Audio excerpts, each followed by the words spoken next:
So in the beginning of the 2021 season, right before the season started, actually right before spring training started, Fernando Tatis Jr. was offered a $340 million contract for 14 years. He obviously would accept it and be locked down as a San Diego Padre for 14 seasons. Injuries have happened, and is the contract really worth it? So in 2019, Fernando Tatis Jr. played 84 games, hit 22 homers, 53 RBIs, stole 16 bags, had a .317 average, a .379 on-base percentage, and a 3.1 WAR when the Padres were a fifth-place team. And in 2020, he played 59 games, had 17 homers, 45 RBIs, stole 11 bags, had a .277 average with a slumping September, a .366 on-base percentage, and a 3.3 WAR throughout the shortened 2020 season, which is kind of insane. He had a higher WAR in less games. Kind of crazy, to say the least. And most likely his best season, 2021, he played 130 games, got injured his shoulder a couple times. Still hit 42 homers, had 97 RBIs, stole 25 bags, had an average of .282. His on-base percentage was .364, and posted a WAR of 7.3, which is insane. So in 2020, he placed top 4 in MVP, and in 2021, he placed top 3 in MVP behind Bryce Harper and Juan Soto. Those were his 2 best seasons, 2 really good offensive seasons. Even with his errors at shortstop and all that, he still had a pretty high WAR, helping the Padres out for some extra wins. 2021, they didn't make playoffs, but in 2020, they made playoffs. He was a big factor of them making playoffs in 2020. So in the beginning of the 2020 spring training, the lockout was lifted. Fernando Tatis Jr., we found out he had gotten into a couple motorcycle accidents in the off season, and that he would need surgery for his wrist that would take up to 3 months for it to repair fully, and him to be back and swinging a bat and just playing baseball.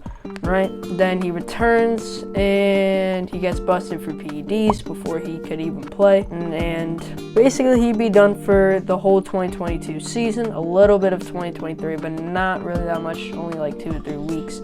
But because of those 2 incidents, he will be getting $21.3 million per year instead of 24 on his contract since he missed the whole season.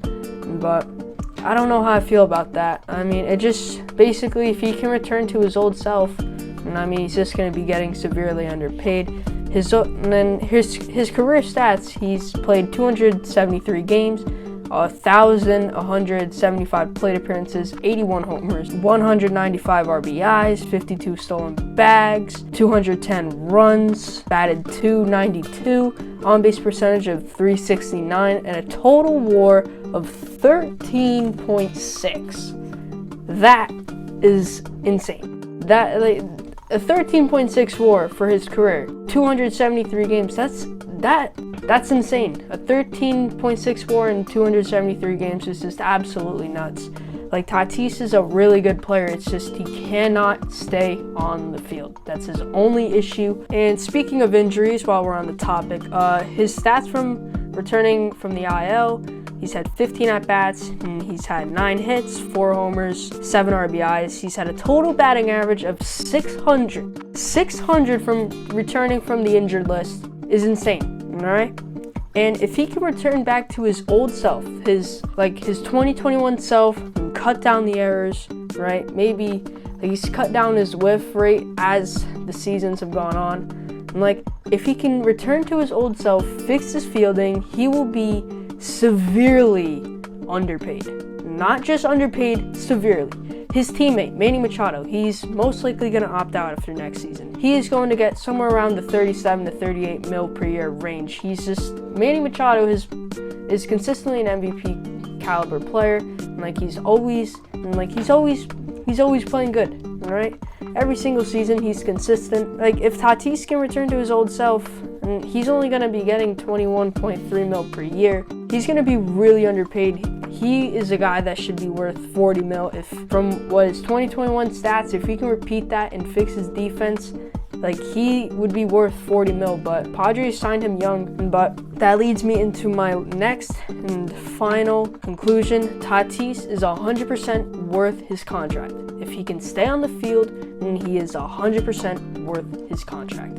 340 mil, all right, 14 years. He was going to be getting 24 mil, which is still, like, I think he could still earn more than 24 mil, in my opinion, but he's going to be getting 21.3 mil now, which is even less because he missed the entire 2022 season. Yeah, so Fernando Tatis Jr., he's worth his contract if he can stay healthy and stay on the field.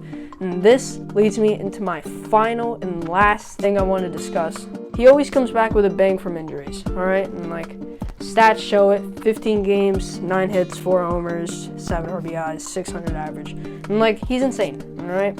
And, like, he is like a cage line. He has basically just been waiting to play. And, like, I think depending on how we see him at the end of spring training next season, because he is able to play spring training before the season, because it's not actual games, it's just preseason games. So he's just going to be on the Padres. He's just going to be taking some at bats. He's only going to be gone for about 2.5 weeks. And, like, he's only going to be missing like half of April. And, like, that's pretty much it. And, you know, look, like, I've said this so many times, right? He's a stud when he returns from the IL. This is going to be his biggest case. He's going to be out here for vengeance. He's not messing around this season. And, like, if he can, like, cut down his defense, like, his bat is most likely going to be there. This is his year, all right? It's 2023. He wears the number 23. He's returning from his biggest IL stint ever. This is his year. I truly believe this is his year. He's going to win MVP. He's going to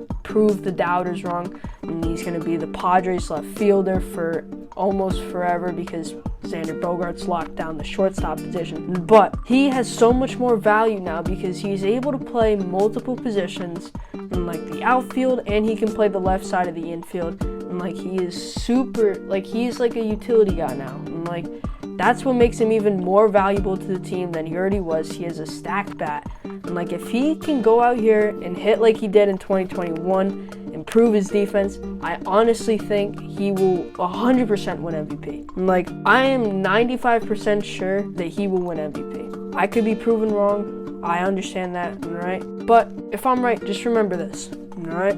Fernando Tatis Jr.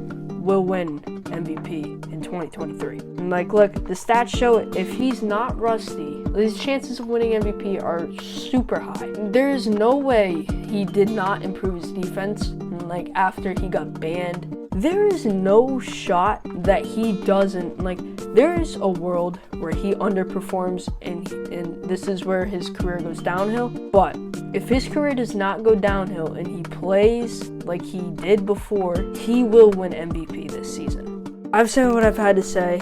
Like, Tatis is 1,000% worth his contract. He's actually worth more if he can stay healthy. But, yeah, I hope you guys enjoyed this video. I enjoy making these videos.